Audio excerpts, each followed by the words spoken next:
tako i izgradnja samog tornja ide u ugovorenoj dinamici i ušli smo u tipski takt i sada, znači, do jeseni ćemo imati platforme na koje ćemo moći da se popnemo po dogovoru od pre par meseci. Kao što je gospodin Basara rekao, novac je obezbeđen, do sada je ukupno uplaćeno od strane Republike Srbije, vlade Republike Srbije 517 miliona. Sva sredstva za završetak Avalskog tornja, a ti radovi se planiraju negde u decembru ove godine, su obezbeđena i nikakvih problema u tom smislu naš izvođač neće imati. Ovo su ljudi koji su od samog početka podržali obnovu Avalskog tornja. Pratili su svo vreme izgradnje. Zamolili smo ih da i sada budu ovde, kako ste sami videli, i ranije su bili neki drugi. I sada ovde svima zahvalnost. Evo, gospodine Bečkoviću, počnite i želio bih pre nego ostavite otisak da kažete utisak šta ste ovde danas videli.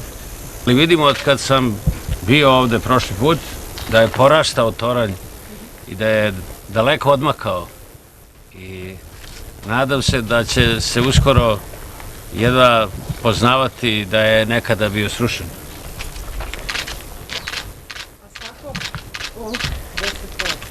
Gospođo Aleksandra, izvolite. Evo, to su i članovi odbora RTS-a za izgradnju Avalskog tornja, Dragan Stojkov, Dragoljub Đurićin. Pa nek se zavijori zastava sa ovog tornja što pre. Ekstra Nena, Merino Njegomir, Branislav Bogović. U moje mladosti prao sam prozore kao student speleolog na njemu 1968. godine. Bata Lukić, član odbora ispred RTS-a.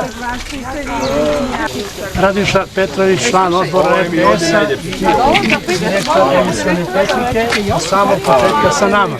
Kad bude završen, građani Beograda i pola Srbije će imati konačno dobru sliku i dobar ton.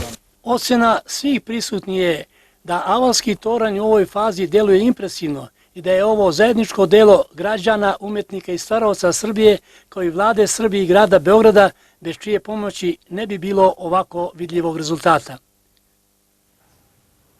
Exit Team je pokrenuo prvi zvanični sajt koji posetiocima festivala na jednom mestu daje informacije vezane za smeštaj, prevoz,